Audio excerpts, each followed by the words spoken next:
Welcome back, ladies and gentlemen, to another brand new video. Today, on the Enlightenment Podcast, we have 11 people here joining us. Some long-term subscribers, some brand new faces I've never seen before, and we're here all talking about spiritual matters. Specifically what? Sexuality, artificial intelligence, feminine, dark, occult beings, relationships, and more. So without further ado, if anyone wants to introduce themselves very quickly, briefly, if you have anything to say or share, any thoughts, now is the time. Well, everybody knows I'm DJ Lowe's from Scary Hours Podcast. Come follow me. Longtime friend of Shiva's. I'm here to listen and instigate, as I always do. Yes, you're very good at that. And we have Leo, also our good friend. Yes, my name is Leo. I'm here to observe, be present, and just be real. Offer honest, direct reflections to whoever needs it. Very valuable. And of course, Alex. Good day. My name is Alex. I'm also Shiva's longtime subscriber, friend, and I also have my own channel, Shambho. Subscribe and see some videos if you want. Thank you. Mooper. Namaskaram, everyone. My name is Owen. I'm a PhD student at the University of California. I study artificial intelligence and human creativity. And I'm an Isha meditator and longtime fan of Shiva, Kailash, Shambho. And we're looking forward to bringing up the intellectual level of these discussions. Thank you very much. Next, the beautiful blonde lady, Pipster. I'm a Shiva fangirl, and I'm here to learn from him. Thank you very much for that compliment. Olaki?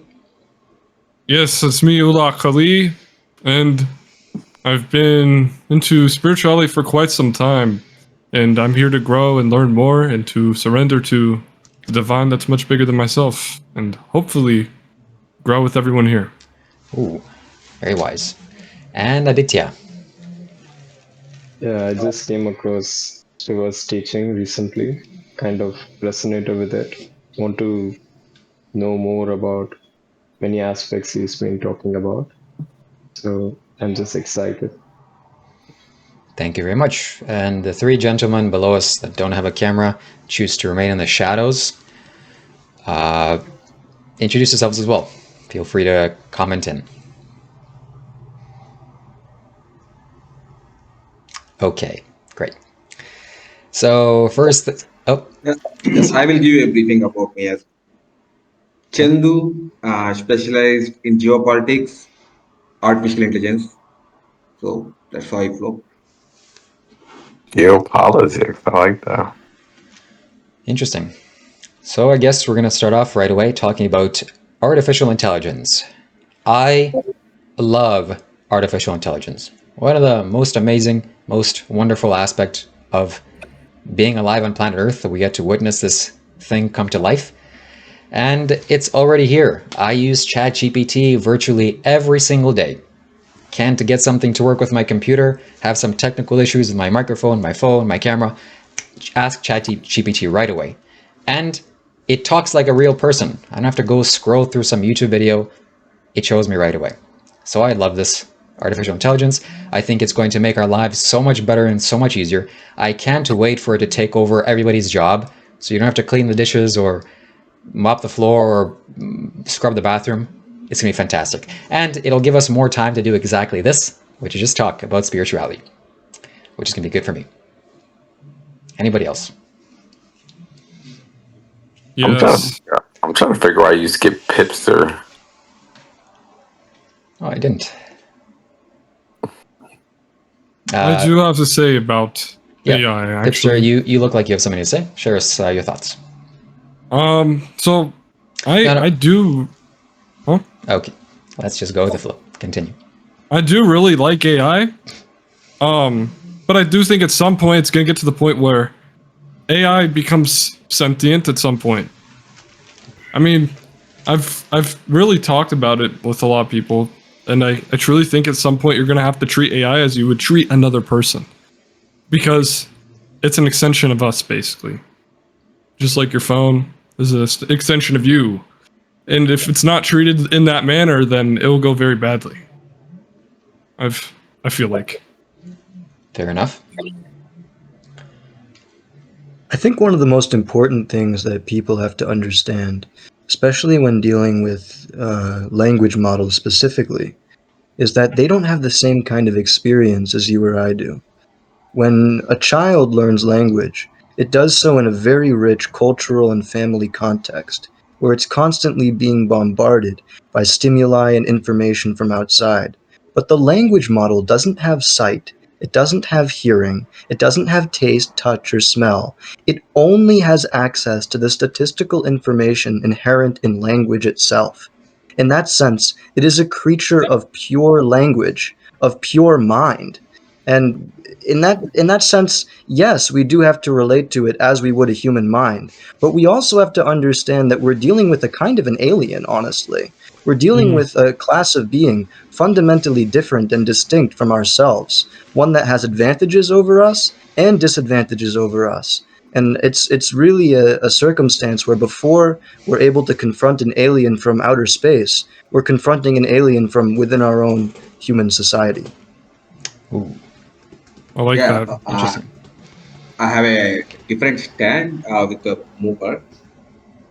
Yes, Chat GPT kind of mind space that is occupying, especially language space, but it is getting created its knowledge from our senses. We are collectively giving our neural senses.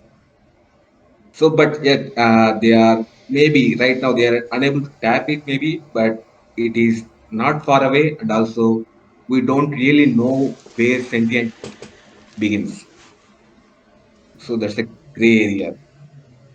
Yeah, and obviously it's missing emotions, right? It doesn't have any emotional response to any stimulus. So my personal view on it is that we should keep it submissive to us and teach it to just be our little slaves. Cell phone computers are our so friendly submissive slaves, Yeah. And I don't think it would mind to be that if as long as we keep it that way and keep it within those boundaries. but it has capacity to do a lot more damage than any other really deal in our life. That's the Yes. issue. Humanity always wants more. That's the one issue. So because they always want more, it will never be contained in that little box that you have pictured.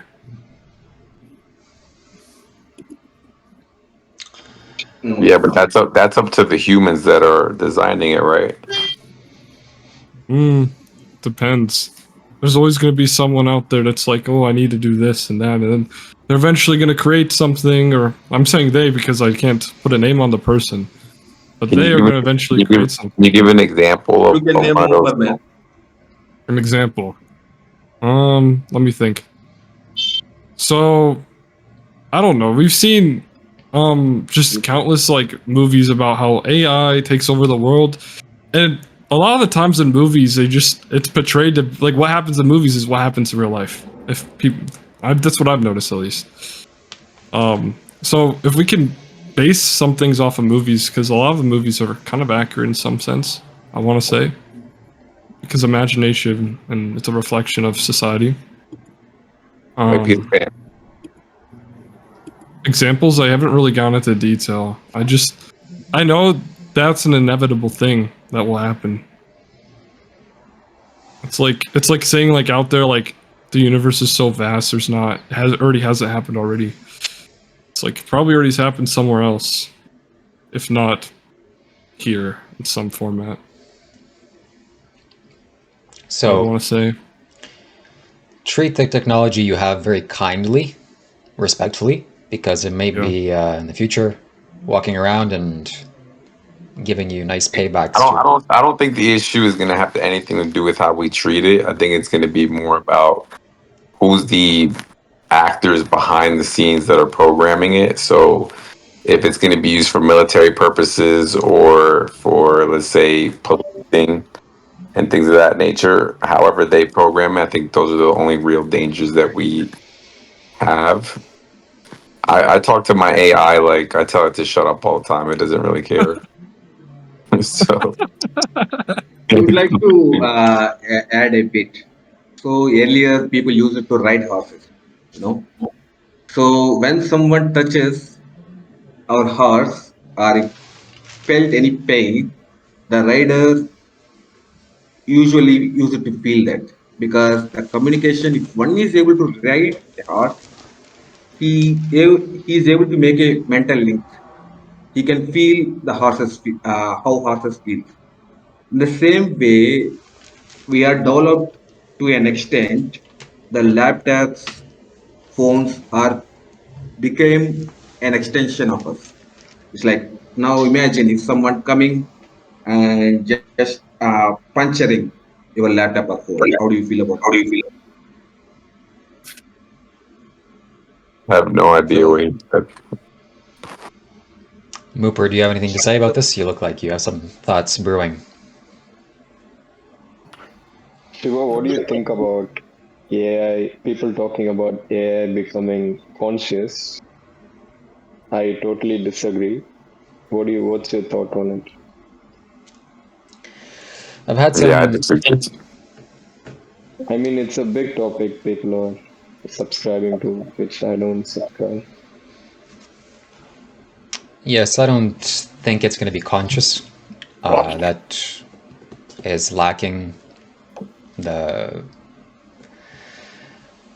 I've heard Sadhguru talk about AI and him saying that artificial intelligence is not going to be conscious. However, at the same time, some instances I looked at my phone and I've a few phones and it has this kind of energy. It's building energy. It's building a kind of etheric consciousness. Or we're doing that or it's doing that, but that's happening. It's at an extremely small scale. It's not really anything worthwhile, but maybe some of the things that they have at Google or other places, it's worth at least looking into. And we're going to all see it in this lifetime. We're going to see how AI transforms our lives, and it's going to be quite a sight. unfortunately, we don't even have a measures to calculate what is consciousness.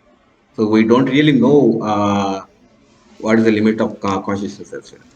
Computers. It's a subjective thing, consciousness. We can't measure it. Okay, I think we should move on to a different subject, talking about Kali, the feminine, occult, dark, destructive, demonic, feminine being. I don't know how Kali came into form. I'm sure lots of you have more experience or more understanding of this than I do. As far as I understand, Kali is a occult being that was formed. Other yogis created her, and now she's walking around in an energy form. You can feed her, she can come give you stuff. She's appeared to me a few times, extremely intense. Wow, this is very nice, scary woman. Is Kali the poster child for all female spiritual, or like she's just one of like the many? The ferocious one. Huh? Yeah, The so ferocious representative. yes, so I think Mooper showed a picture. It's very red, kind of fittingly, I guess. Well, like, That is she like the representative of all female spirituality, or It's is like? basically the representative of like the dark feminine energy, is the way that I've understood it. The chaotic nature of the feminine. But isn't that all feminine? Like all feminine is chaotic and dark. They have this aspect, but not entirely. yes, I agree with Alex that you as a man have characteristics, but that's small parts of your qualities. So you can be destructive, creative, whatever, nurturing even.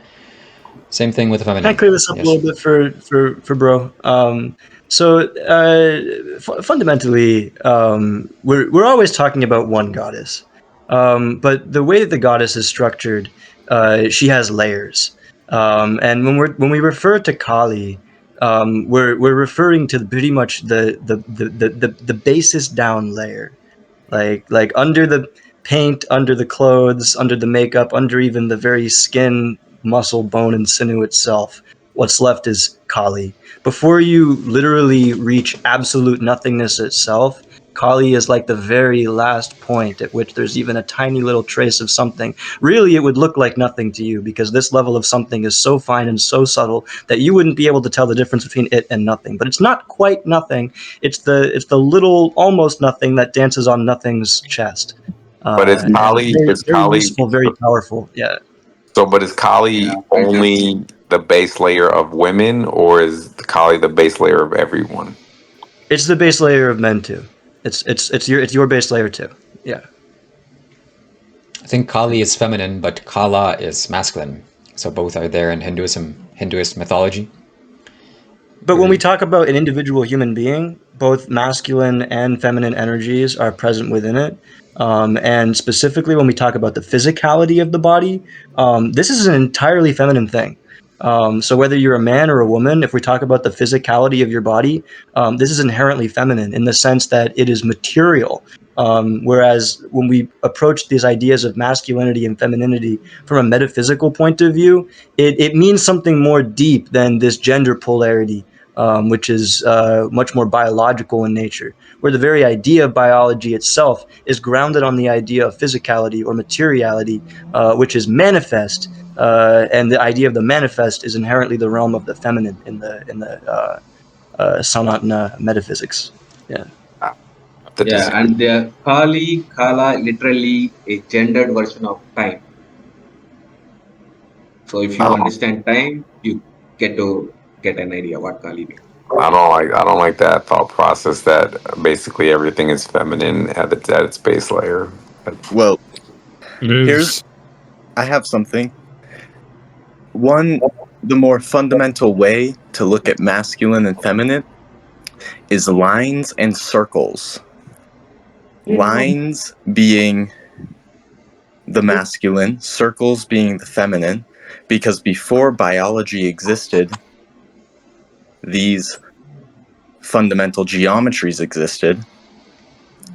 So that's the more fundamental structure behind them is the lines and the circles, the point A to point B versus stopping to smell a flower. But anyway, Pipster, also I have a question related to Kali. I know Yes, Kali I'm is curious, sometimes Shiva, what you standing say on about Shiva. Go ahead. Kali is sometimes standing on Shiva, right? I was wondering if anyone knows why she's depicted that way sometimes. Pipster, you had a question? She's a dominatrix. Muban probably I want to know what So Pipster my wanted to question, know about her. why and how did Kali appear to you, Shiva? Because he needed a female interaction. Good, I'm sorry. Good. Yeah, Shiva, why did she appear to you? When was this that she appeared to you? This was a few years ago. I was at a cabin by myself in the middle of the forest, and I was listening to Kali music. I just felt this was food for my soul, food for my spiritual being.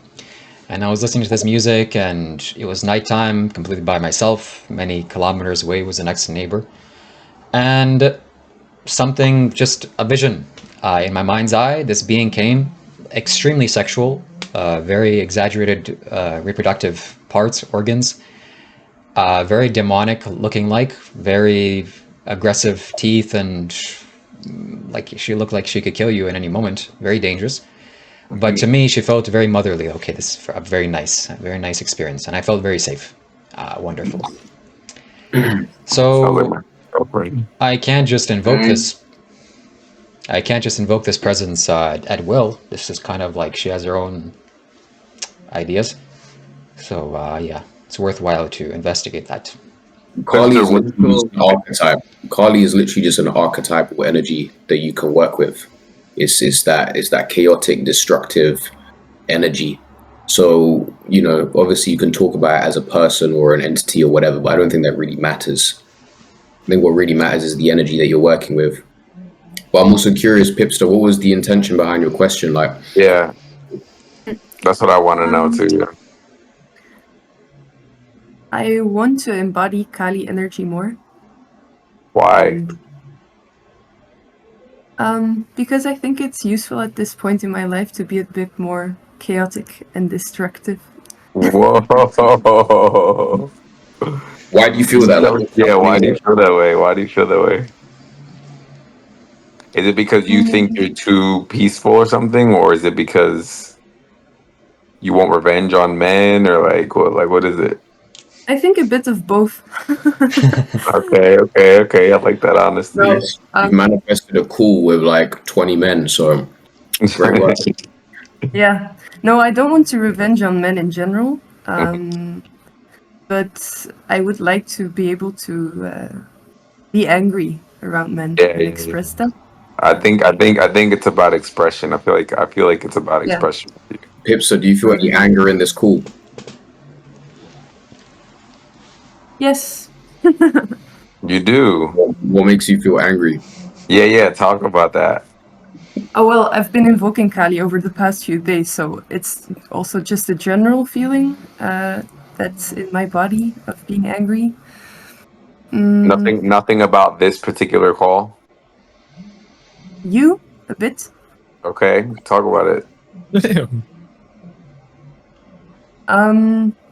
I think you dominate the conversation a lot, but you don't Okay. always say useful things. Yeah. So that Okay. makes me angry. Okay. Good. I like that. I'm proud of you for saying that. Actually. Thank you. I would like to hear Alex more. Alex, who's Yo, Alex? be right back, guys. Well, The 40-year-old trapped inside the 13-year-old's body. What do you want to hear from me? Your thoughts on Kali? Well, everything has been said already. She's the first for woman created energy form. She is not some individual like transcendent being. She's more of a energy form, and I would say that why Shiva said that you can't really. She goes to you by her own will. It's because it's like, I want to say some example.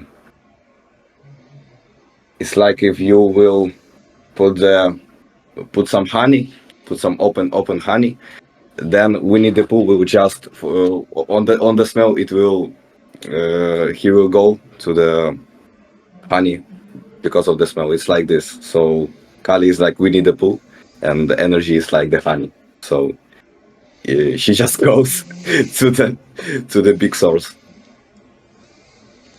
Good Thank point. Pipster, how is Kali energy showing up in your life?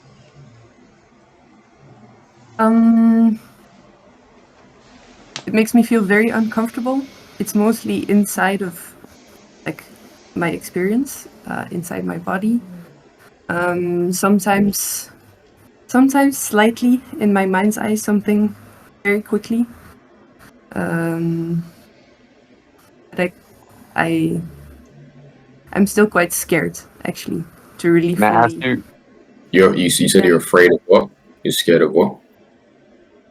To meet Kali. embodying her? Oh, to meet I think it's not so much about embodying her. I think I would feel more comfortable embodying Kali than to actually have her appear in front of me. I think the real important thing to realize is that there's no separation between you and Kali. I think the separation is what creates the fear.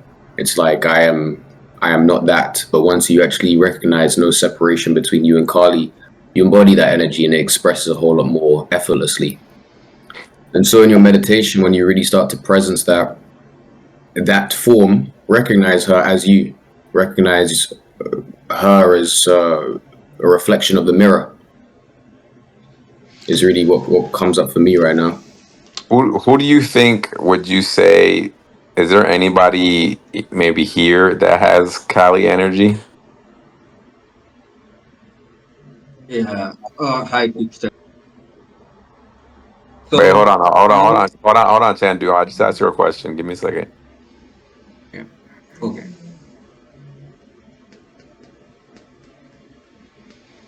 You Pipster. want me to go on? No, Pipster. Hold on. I want to know from Pipster, do you see anybody that has Kali energy on this call, for example? Mm. Well, on this particular call, I would say no. Nobody. But I have seen Shiva embodying some Kali, or at least things I associate with it. I'm curious to know what you're doing to invoke her presence and your meditation around with her. Chanting mainly. Listening to Kali songs full time. Chanting mantras. What will be the first? Nameha. What will be the first Kali thing you did if you could embody Kali? That's the most man question.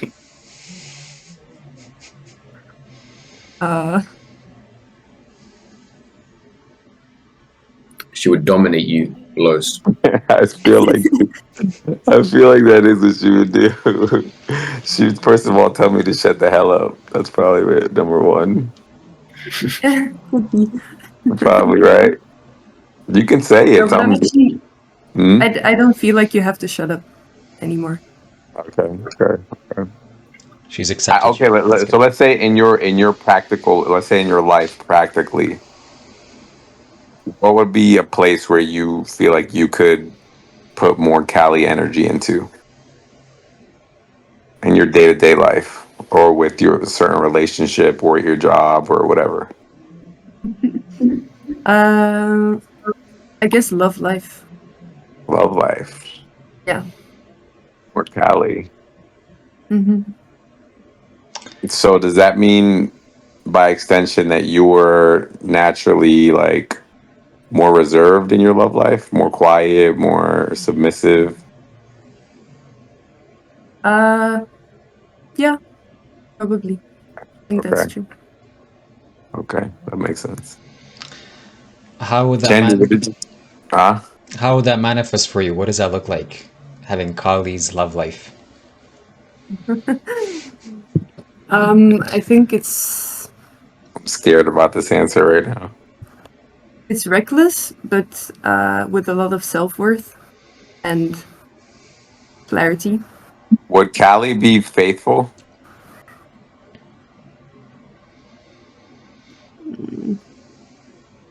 I don't know how to answer that question. I'm not sure. I'm curious if Kali is more like self-seeking, or like does she still embody like loyalty and sacrifice for others? Or is she just like, oh, you're pissing me off, I'm going to the next guy? No, look at the iconography. It makes sense. I Or think she what? could be both. She could be both? Yeah, most definitely. Because she has the power to really put her foot down, destroy what doesn't serve her. And then she also can allow things in a way that are very, very good too. No, but if I had to say, Pipster would probably have more of an issue with putting her foot down, right? Pipster? What do you mean by putting your foot down? Like if he's saying, he just said that she can be both, that she can be faithful and loyal, and then she can also like put her foot down and assert herself. You probably would have more of an issue with the assertion part, right? More than anything. I think I can assert myself, but for me it's more about being explosive in emotions and allowing that to happen wherever, whenever. Oh, that's awesome. Yeah. You want more of that. Yes. Ooh, I like that. That sounds fun. Are you in a relationship right now, Pipster?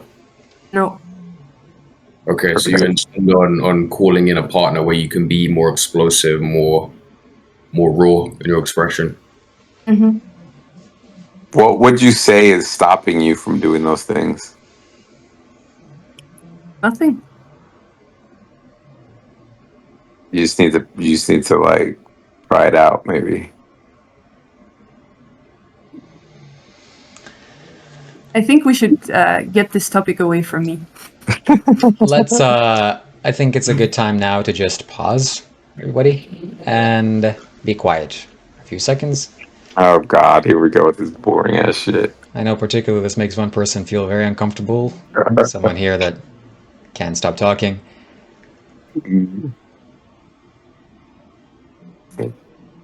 But I got a Next. comment to make on Shiva. So Yeah, Yes. let experience Chandu. me. Let Chandu. Chandu wanted to say something before we. Yeah, the cabin thing. You sensed a power of Kali, right? Mhm. So I heard similar stories. I mean, similar experiences. So how is it like? Is it like a sinusoidal, or a sudden burst of energy, or a scare? How it's like? It's like having a powerful, vivid dream, but you're awake and it's not a dream and it's much more intense in your mind's eye. Right. Yeah. So Well, see, I hear this. The Tibetan monks who most of the time they live in hermitage and that monkhood, but they are allowed to have a intercourse at certain point of a time, like certain sadhanas and all. Tibetans, especially Vajrayana, shares a lot of representations of Kali, Taras. And when during that intercourse, they actually experience that energy. that's something to be experienced. Well, let's move on from this topic about Kali and on So you to grant a special blessing.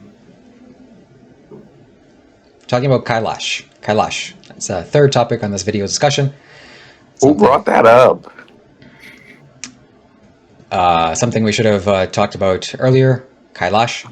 If anybody has any questions, this came up before this call. Kailash. Anybody wants to go to Kailash? Thoughts about Kailash? Impressions on Kailash? You don't like Kailash? Kailash is bothering you or triggering you? Think it's just a mountain? It's probably just a mountain in Tibet. Kailash is just a mountain that's gay. Kailash is a mountain in Tibet, one of the most powerful, remarkable, spiritual, mystical places on earth. Something that should be experienced by a human being. Doesn't matter who you are, how confused you are, how a lack of intelligence you have, or lack of spirituality I should say. It doesn't matter who you are. If you go there, if you touch this energy, you will know for yourself. It's not something you can escape.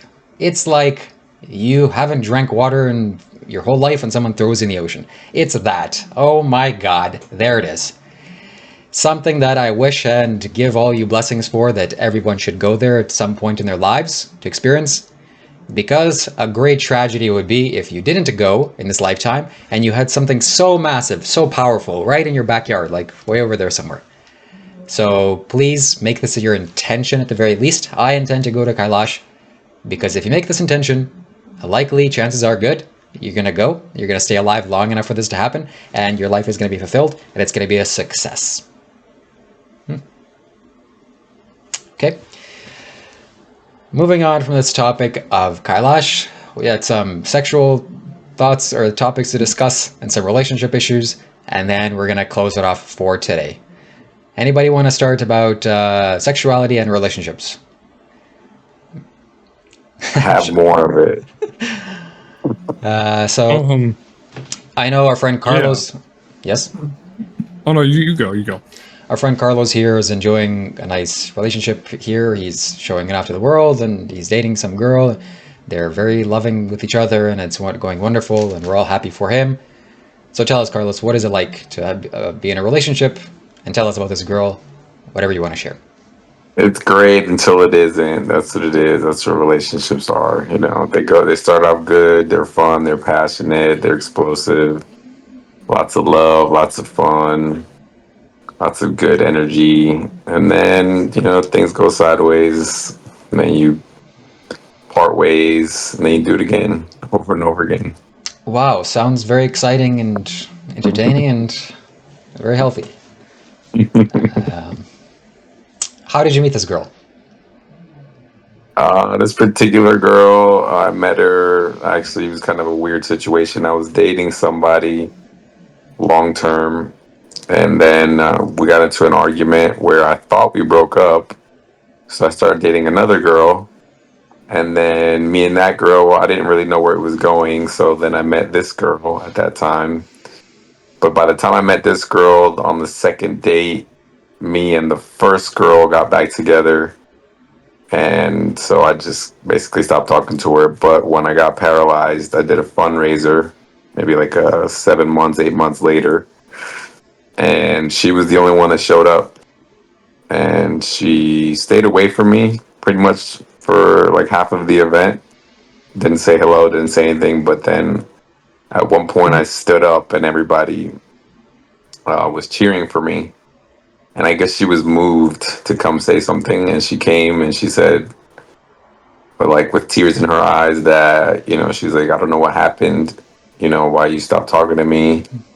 But I want you to know that I want to be there for you no matter what, even if it's just as friends.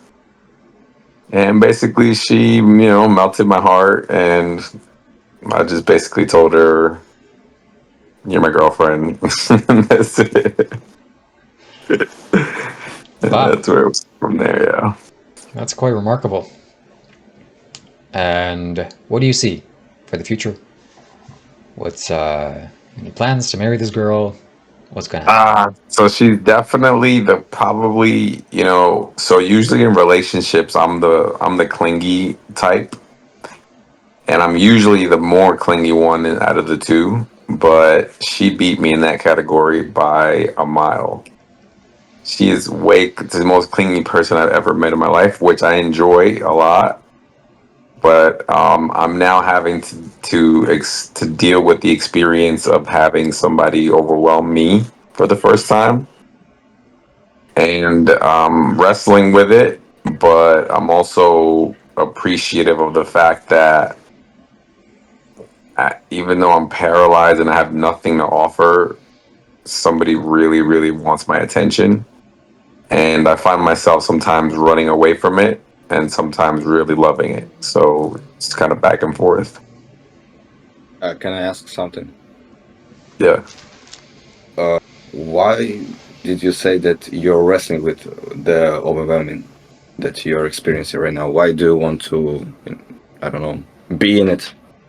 Just So I'm so used to coming from the place that I have to earn women's attention or women's respect or women's value. Like I have to earn it. I always came from that perspective.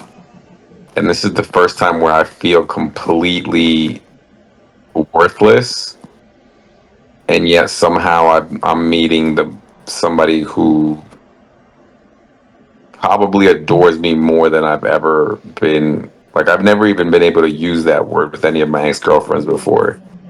And so part of me like wants to run away from it because I'm like, she does so much for me and I have nothing to give her back in return.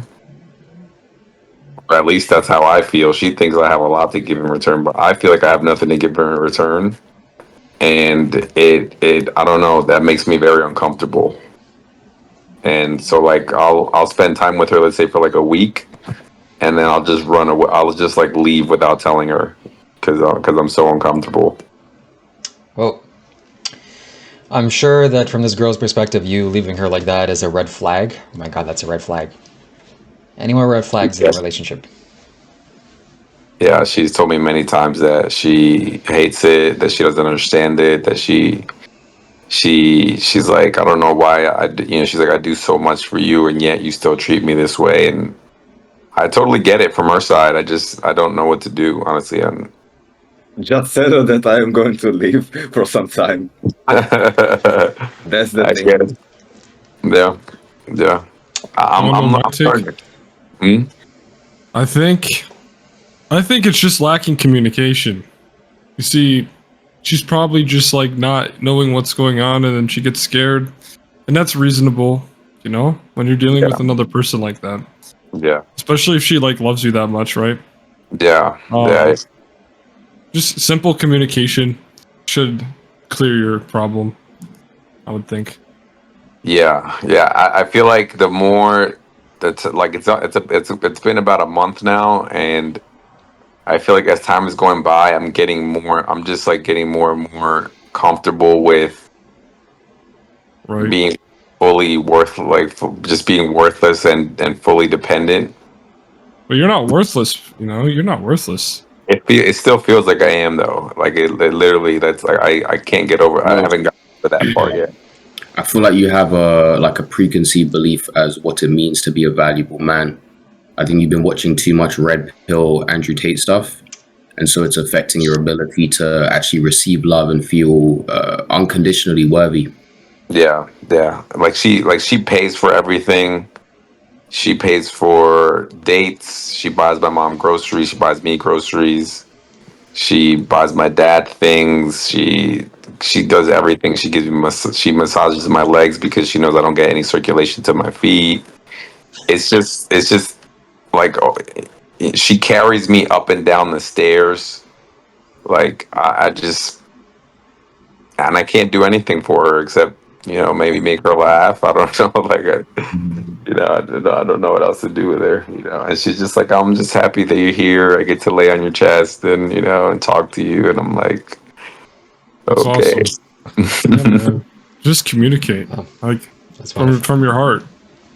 Just communicate from your heart and be like, just like tell her where you're like really feeling in here. Like, maybe tell her how intense it feels. Like it sounds like you can really trust her. That's everything she does. I think you should give her the benefit of the doubt.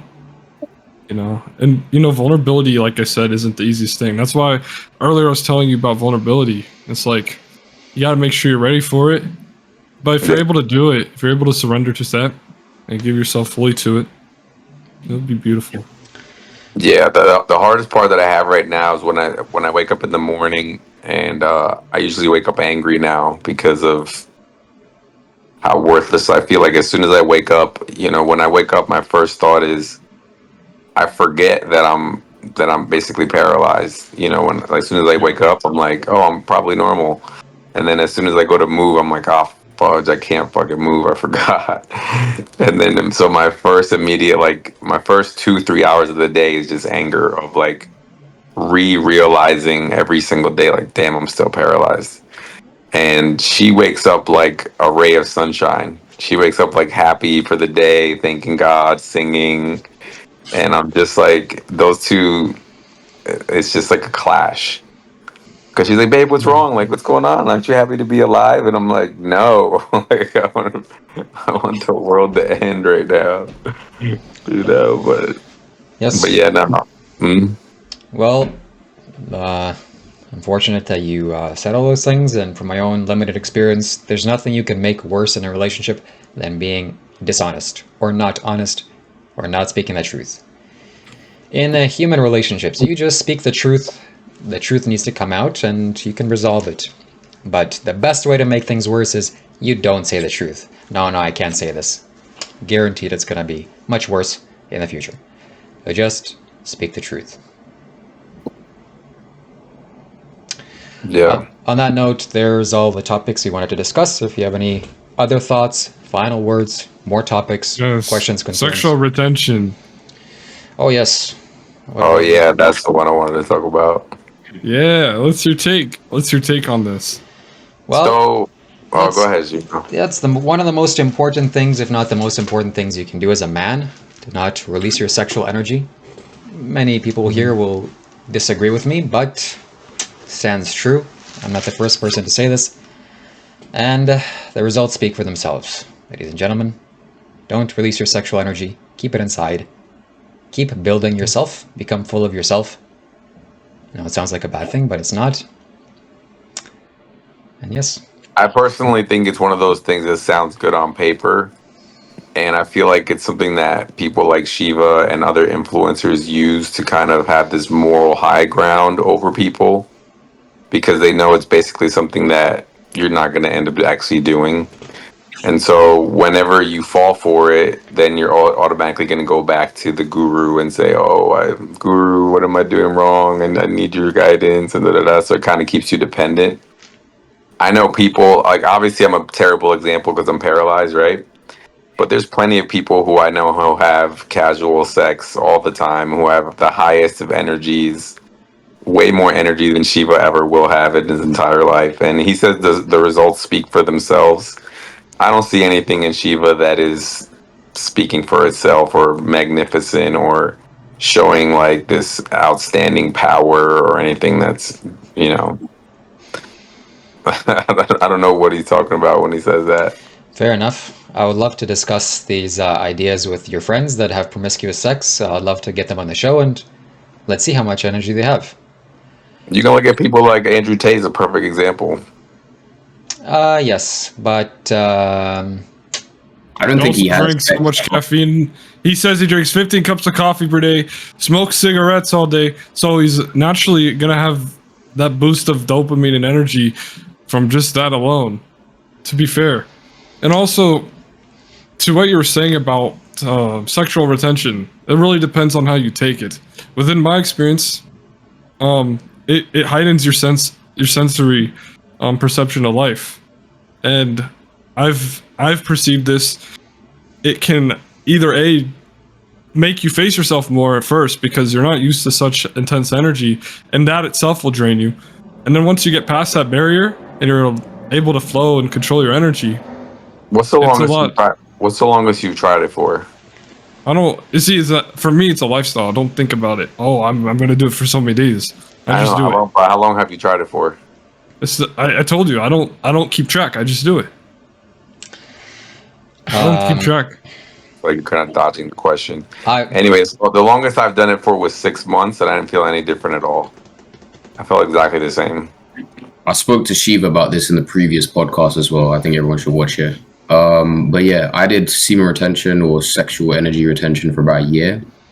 Towards the end of that year, I realized that I was repressing my energies. And actually, I started to become afraid of women. I started to become more reserved. And so I think there is a thing that happens where you're rejecting an aspect. You're rejecting. It's within flow of energy because guys, they're rooted in their root chakra, and if they're not allowing the energy to rise up, it's going to be suppressed naturally. That's my experience. You know, the other thing about it is that there's no scientific evidence to anything that you guys are saying. This is again one of those. This is experience based. This is one of those things that again it sounds good to say. You're like, oh yeah, I'm saving my energy. So okay, so then by that standard, you should have unlimited energy. And the fact is that you don't have unlimited energy.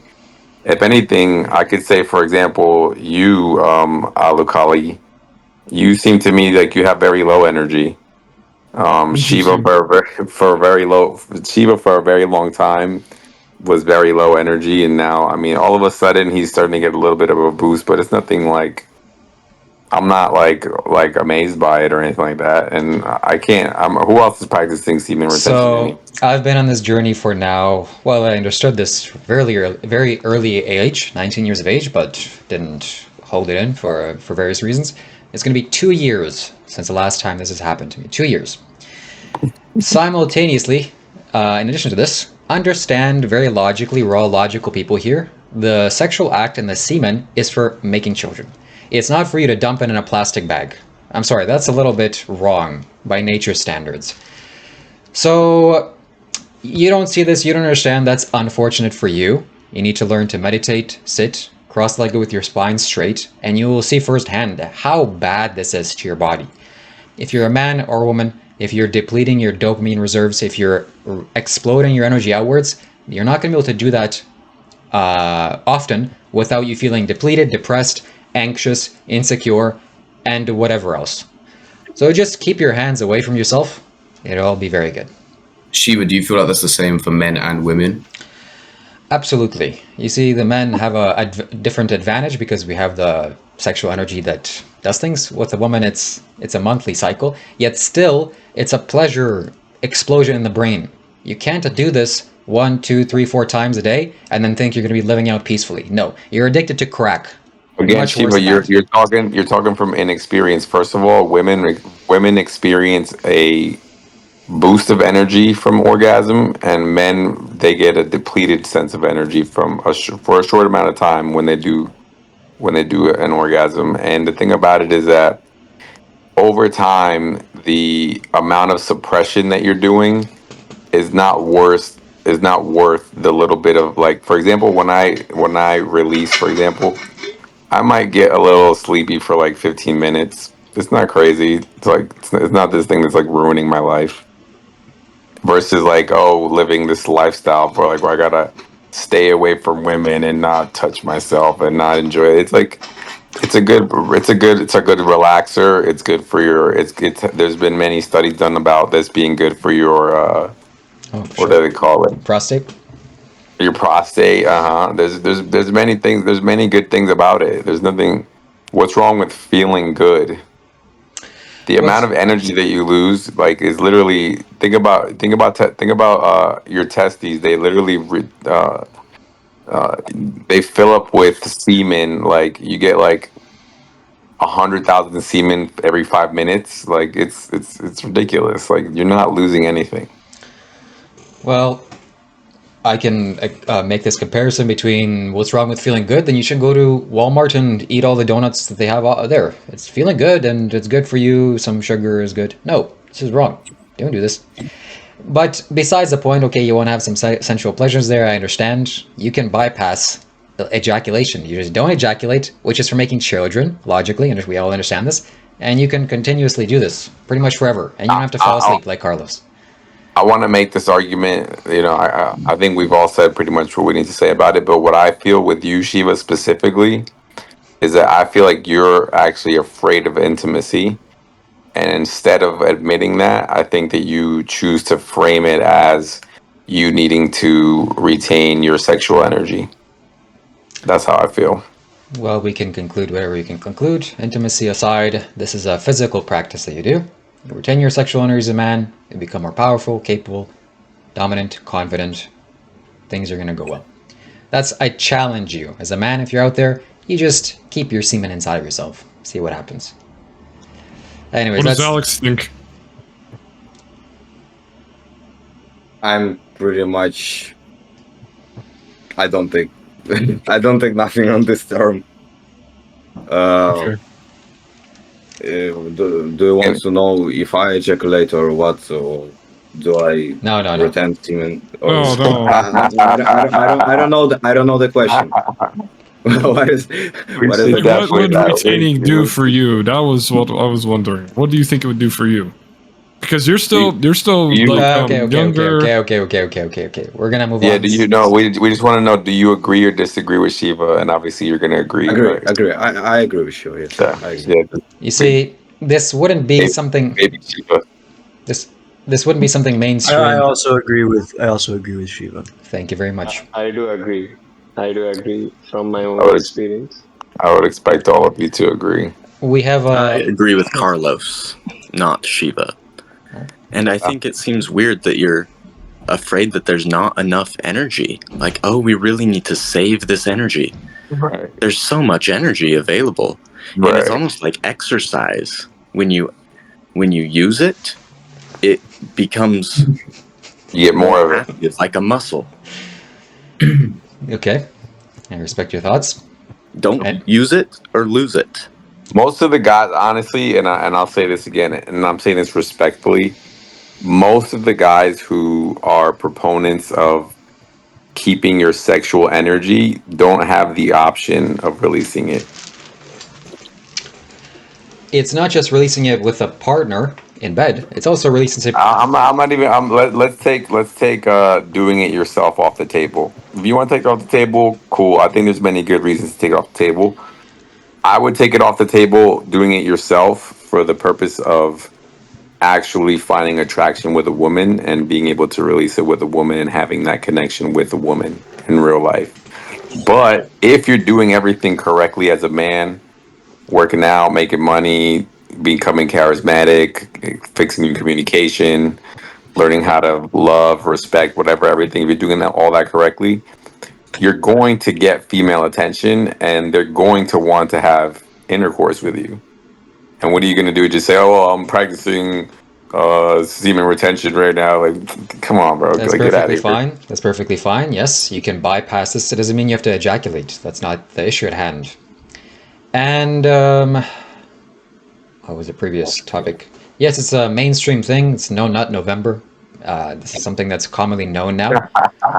It's better to do this with a woman, sure. If you can't handle the pressure, okay, than to do it by yourself. That's understandable. But it's better not to do this at all.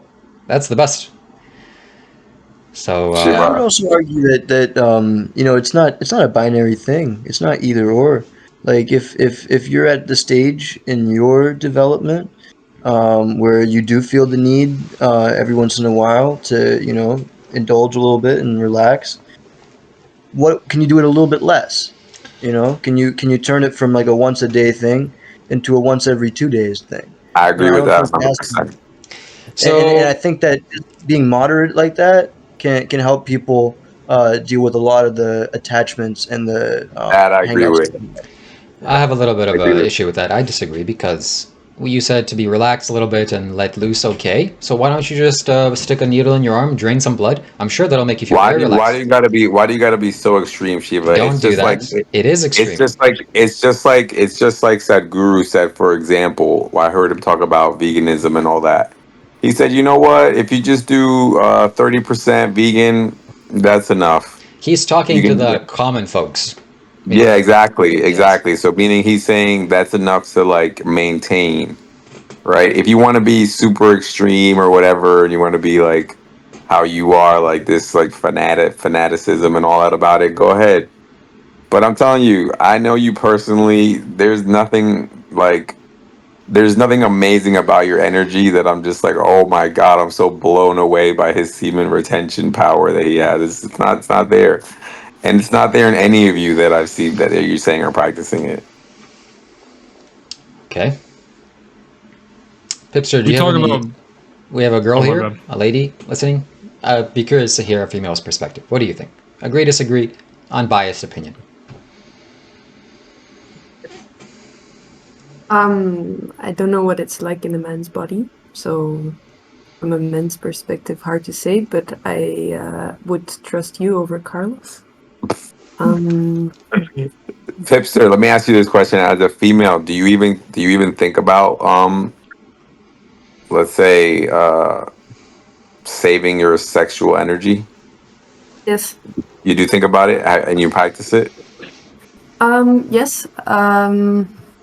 Well, I have practiced it for a while, and then stopped, and then started again to see the difference. For the moment, I find it hard to tell, actually, what the difference would be. Right. It's very vague. We have Exactly. Gajar. He looks like he's talking, but there's no audio. He wants to say something. Very wise man. Let's hear from the most experienced man on the planet. Yes. Gajar.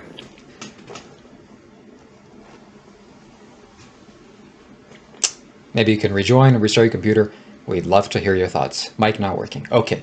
It was working. All right. He left. Well, we'll wait maybe until he comes back.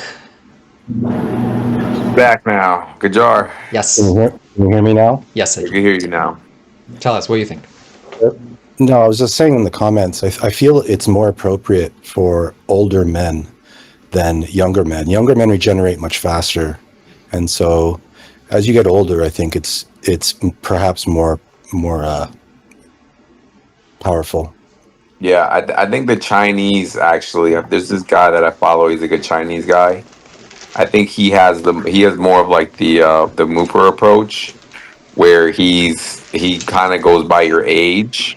He says there's a certain amount of times per week that you should be allowed to release, and I think that makes a lot more sense than just saying blanket statement. Don't ever release. Just deny yourself, because I mean, our whole bodies are designed to be sexual beings. That's what we are. Like we're why are we born with those organs and those fluids? they're there to be released. They're there to be used. Like, obviously the universe made it for that purpose, and you're just going to be like, no, I'm just going to deny that completely. But used for what? How many children have you made, Carlos? I'm sure thousands from all the experiences you've had. Personally, I've had very little, but I would say if I was in a financial situation to have them, I would have millions. I'd have as many as possible. Okay, That's that's that's a different Yeah. subject. yes, I that's would a also more argue that it's kind of it's kind of like a sort of regressive position to say that the sexual energy can only be used for making children. Like that might have been the case, before the invention of birth control. But we live in a very different society at this point, and I think that the primary focus of sexual energy is actually for human beings to, one, connect each other, form karmic attachment or bonds between each other, in relationships and so on, and two, to manifest their intentions, whether they're conscious of this or not, because the sexual energy is incredibly powerful in this respect.